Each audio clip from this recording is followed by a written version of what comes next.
tantos años, tantos acuerdos desde el 48 para acá, ¿qué quiere que le diga?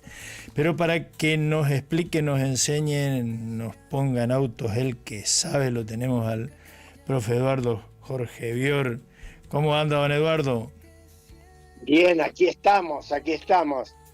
Bueno, por lo pronto sí, con un poco más de tranquilidad por la suerte de esa población mártir que por fin tiene un par de días donde no le caen las bombas. Verdaderamente, ¿no? Por lo menos eso paró en serio, ¿no? Las bombas de arriba sí, lo que han aparecido otras balas raras, muy raras. ¿Cómo? A ver. Se han producido enfrentamientos en los alrededores de la ciudad de Gaza entre las fuerzas de seguridad palestinas, es decir, que responden al gobierno palestino de la franja, o sea, de la franja, bajo la dirección de Hamás, y bandas que no se sabe quiénes son, quién las armó. Aparentemente, por lo que yo estuve viendo hace un rato, es un clan familiar, pero que negocia al mejor postor. Piratas, digamos. Lo que pasa es lo siguiente: Israel armó a lo largo de estos 2 años a distintas bandas, claro, en distintas partes para que combatieran a la resistencia palestina. Sí, pues de hecho, no sé si compartís, hay mucha gente que dice que Hamás mismo fue una creación, o por lo menos Israel le puso mucho, le apoyó mucho para combatir a Hezbollah. No, Hezbollah no. Jamás surge de la hermandad musulmana. Ajá, de los hermanos musulmanes. Claro, la hermandad musulmana es una logia, es una gran, no una logia, perdón, es una gran cofradía que está en una cantidad de países musulmanes, sí, de confesión sunita. Sí. Que fue creada y fomentada por los británicos inmediatamente después de la Segunda Guerra Mundial para combatir al nacionalismo laico. Sí, pues, claro. Lo que era en aquella época Nasser y toda esa gente. Sí. Sí, todos los líderes que surgieron en el mundo árabe, que eran en general, no sé si todos marxistas, pero medio socialistas, laboristas, claro. filo soviético alguno, pero por lo menos de los creadores de la tercera posición, Nasser y compañía, no eran por lo menos pro occidentales, digamos. No. Y no eran tampoco clericales, eran más bien anticlericales. Exacto, eran laicos, estrictamente laicos. Sí. Ellos querían construir estados nacionales laicos, sí, no religiosos. A lo largo de los años, digamos, en los distintos países fue tomando distintos caminos. Sería muy largo contar toda la historia. En Egipto, por ejemplo, están prohibidos. En Turquía fueron tomados bajo el control del gobierno después del intento de golpe de Estado contra Erdogan en 2016.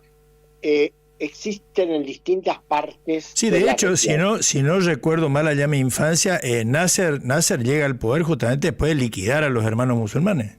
Exacto, y acordémonos el asesinato de Anwar Sadat, claro, en 1981, lo hacen los hermanos musulmanes. Sí. Y la elección presidencial de 2012 la ganan los hermanos musulmanes en Egipto. Y después vino el golpe militar que los prohibió ferozmente, y están ferozmente reprimidos. Pero volviendo a Gaza.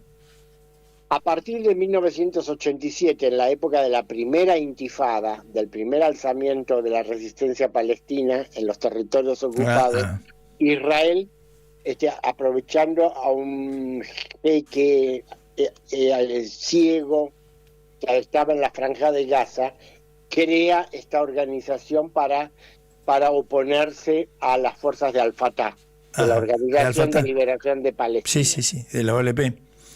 Exacto. Ellos estuvieron apoyados... O sea que es en buena medida una creación israelí, digamos. En una cierta medida. En otra medida fueron una creación turca. Ah, también. Sí. Ellos estuvieron muy ligados a Turquía y de hecho una parte de la dirección exterior de Hamas vive en Estambul. Y digamos, ahora, ¿qué pasa? A partir del año 2000, con el comienzo de la segunda intifada, Hamas cambia su posición, fundamentalmente por influencia de la militancia interna, de la militancia que está en la Franja de Gaza, es decir, muy ligada al pueblo de Gaza. Es decir, ellos logran hacer pie entre la población de Gaza muy, muy fuerte por sus instituciones de clubes deportivos, instituciones de ayuda, hospitales, escuelas, toda una obra social gigantesca que hicieron en la Franja de Gaza y que les dio mucha confianza de la población, pero al mismo tiempo hizo que la población, los pobladores fueran creciendo adentro de la organización. Sí, pues. Entonces, a partir de 2005, en 2005, cuando Israel se retira las tropas de la Franja, se convoca elecciones y suponían que las iba a ganar la Organización de Liberación de Palestina, que después del asesinato de Arafat, sí, se estaba volcando hacia Estados Unidos.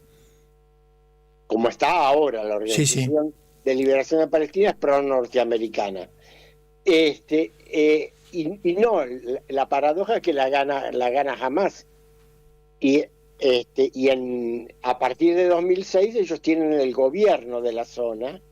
Bueno, con toda una historia de enfrentamientos y bloqueos con Israel y demás, tuvieron una posición, estuvieron muy influidos por Turquía durante mucho tiempo, es decir, recibieron mucha ayuda económica de Turquía, y de Turquía y del Golfo. Su gran sostén en el Golfo es Qatar, que les dio cientos de millones de dólares. Por eso es que ellos cuando comienzan la guerra civil en Siria, ellos al principio apoyan a los terroristas contra el gobierno sirio. Y chocan lógicamente con la posición del eje de la resistencia liderado por Irán.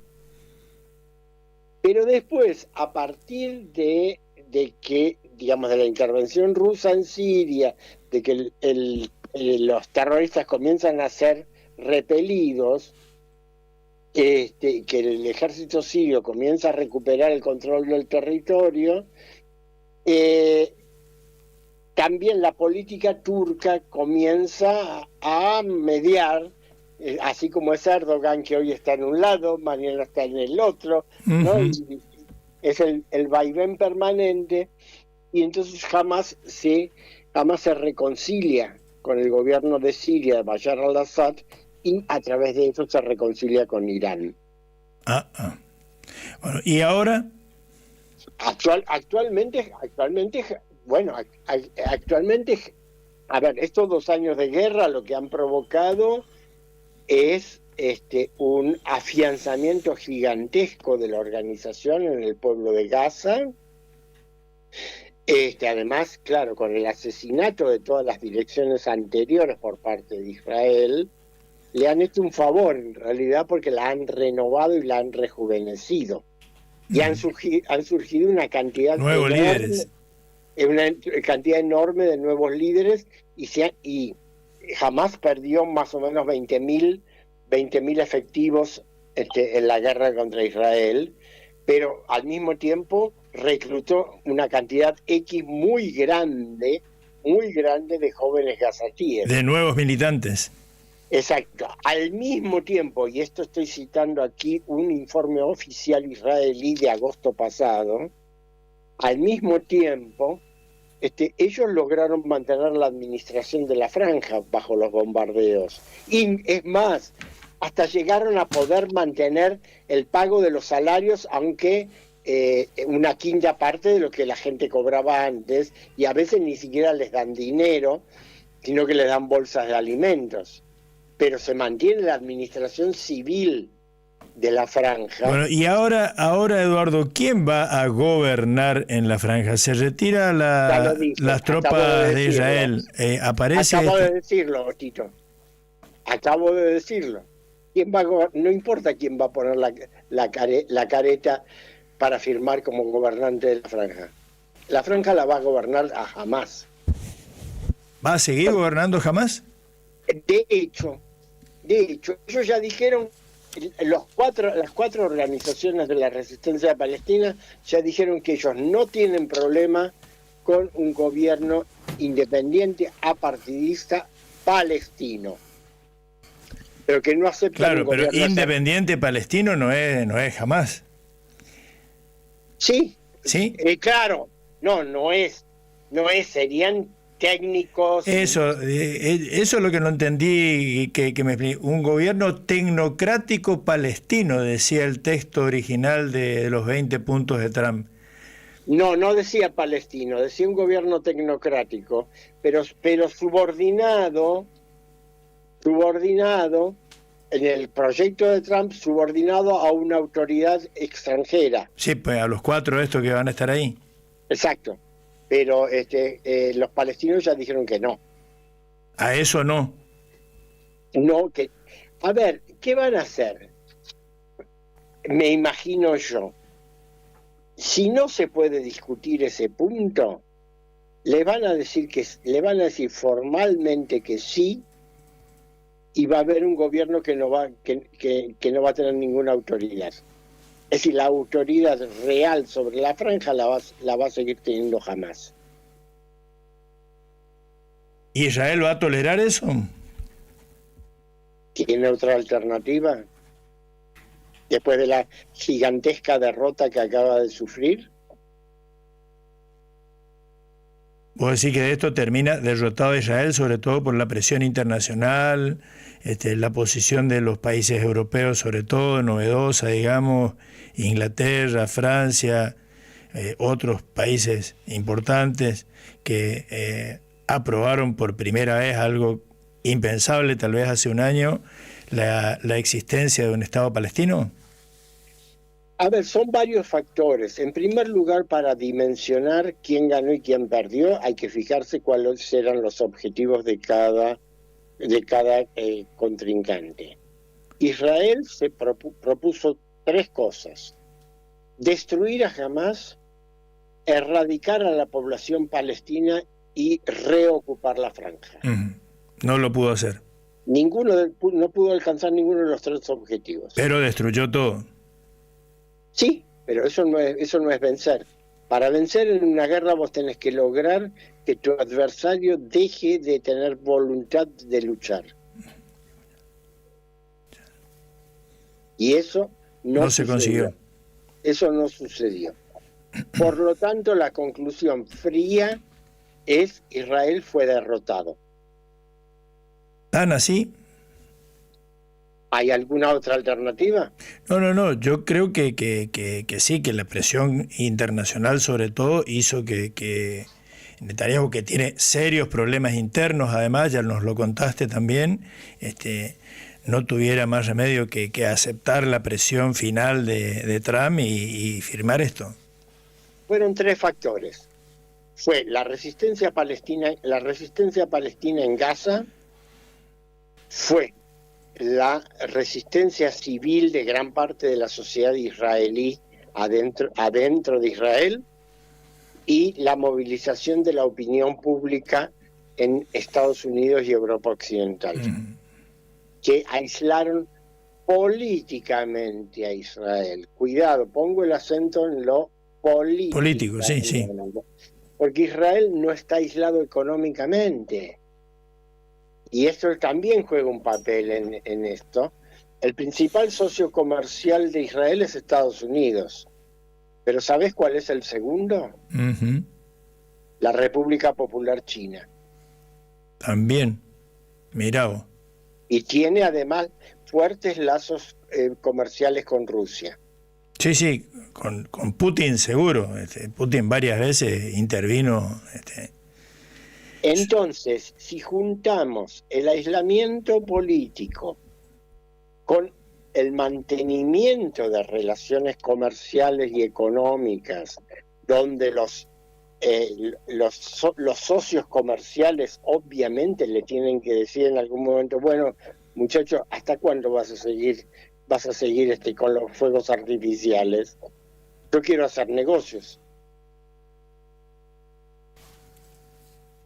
Entonces, vos decís que está garantizado el orden en Gaza, que Israel se retira la famosa línea amarilla y todos son felices y comemos perdices. No, para nada, para nada, y justamente por eso yo empecé citando los conflictos internos que se están dando ahora dentro de la franja. Es decir, Israel no se va a retirar sin dejar sus agentes actuando adentro de la franja para crear el caos. O sea que lo mismo que hicieron los franceses en Argelia, que dejaron una situación de conflicto interno cuando se fueron, lo mismo que hicieron quisieron hacer los norteamericanos en Vietnam, que quisieron. Es decir, es propio de todas las potencias coloniales cuando se tienen que ir, tratar de dejar el caos. Ahora, yo creo, de puro afecto a las teorías conspirativas que soy yo, ¿no? Y de mal pensado nomás, las inversiones internacionales, esas de las que también habla Trump, son para lograr el sueño ese de la Riviera de Gaza, que vivan felices ahí, siendo un polo turístico del Mediterráneo, el nuevo gran polo turístico del Mediterráneo, y se acabe la guerra. ¿Eso es posible? No. ¿No? A ver, para empezar, hay dos elementos. Es decir, Trump de hace unos pocos meses aquí cambió completamente su foco de interés. A él en realidad Gaza pasó a interesarle solamente para que se acabe, y punto. Porque su interés fundamental es llegar a un arreglo con Irán. ¿Con Irán? Y su arreglo y él lo que quiere es despegar a Irán de la alianza con Rusia y China. Por las buenas o por las malas. Preferiblemente por las buenas. ¿Y es posible por las buenas? Yo personalmente lo veo imposible, a menos que se produjera un cambio de régimen dentro de Irán. Es decir, hay mar de fondo. Es decir, los occidentales, sobre todo los israelíes y los británicos, tienen muy buenas redes adentro en Irán. De Irán.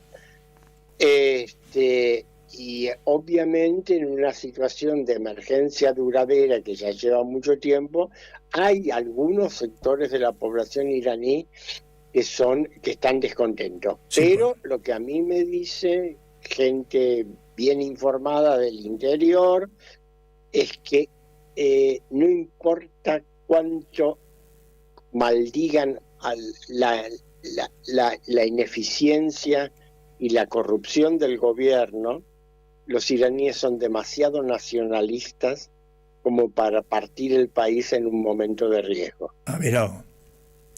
Pero claro, son o sea que aún con todas las ejecuciones, la represión feroz que tiene el régimen de Irán, el nacionalismo iraní va a hacer que recordemos, no son árabes, son persas, va a hacer que se mantengan.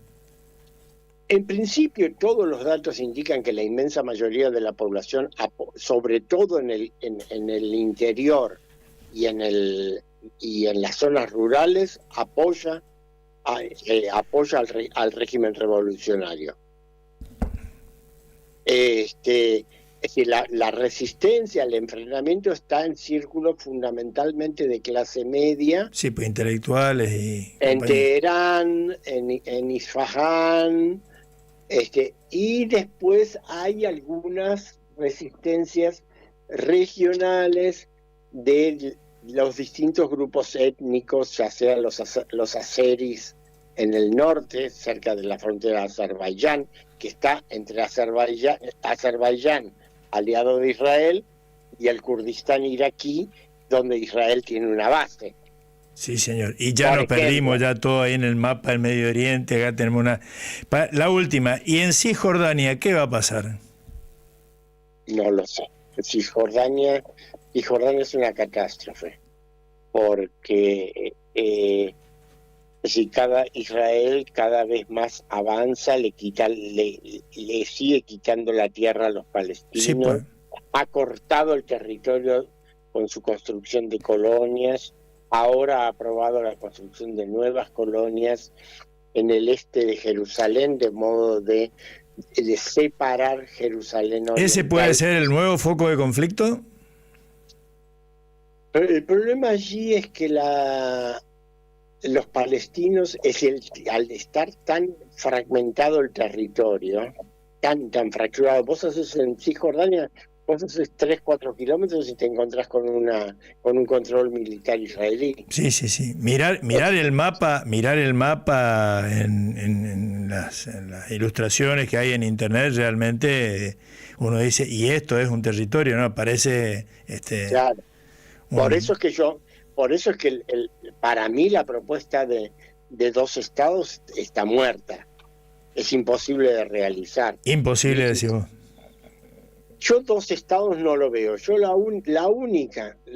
para mí la propuesta más realista que he escuchado hace poco es la propuesta iraní, justamente, que ellos dicen un estado binacional democrático.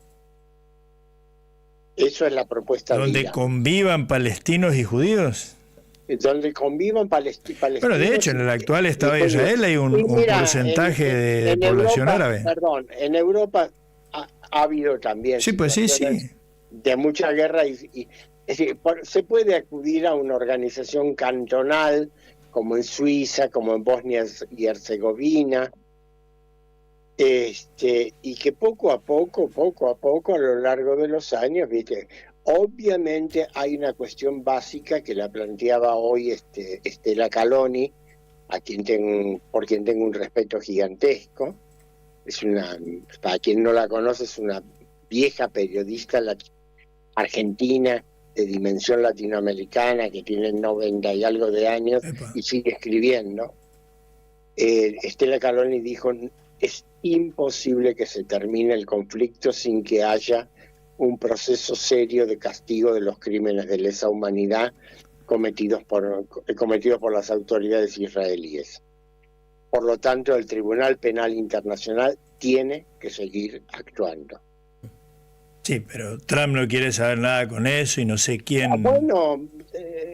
hay tantas cosas... Trump está sancionando a los integrantes de la Corte Penal Internacional, una locura, pero bueno... Tito, creo que ya lo hemos conversado, vos y yo. Tampoco nadie estaba dispuesto a la reconciliación en Sudáfrica. Sí, es cierto. Y tuvieron que hacerlo. Hay algún momento donde la presión interna e internacional logra torcerles la mano. Sí, pero alguien te diría, una cosa son los nativos africanos de Sudáfrica, ahí con toda la mezcolanza que hubo de holandeses, ingleses y demás, y otra cosa es 2 pueblos milenarios como el árabe y el israelí, más todas las internas que vos nos estás describiendo tan bien en uno y otro bando, ¿no? Discúlpame, con conocimiento de causa te digo que el pueblo actual de Israel, solo en una ínfima proporción tiene que ver históricamente con el antiguo pueblo sí, judío pues, de Israel. sí. Es decir, étnicamente, en su inmensa mayoría son judíos de origen norteamericano, con una cultura hecha en Estados Unidos, o provenientes de Europa. De Europa, en los primeros años del siglo. Exactamente. Incluso los rusos han Sí, llegado pues después de la caída de la Unión Soviética. también. Y hasta algunos africanos por ahí, pero... Don Eduardo, te corto aquí porque tengo un amigo te podés imaginar, casi tan conflictivo como el Medio Oriente está el sector de la construcción en la Argentina. ¿Querés hablar de otros dramas si querés? Bueno. Así que te libero y seguimos la semana que viene, si te parece. Con muchísimo gusto. Claro que sí, Tito. Como siempre, un gusto. Muchísimas gracias. Don Eduardo Jorge Bior, un maestro en esta cosa verdaderamente para entender todo lo que pasa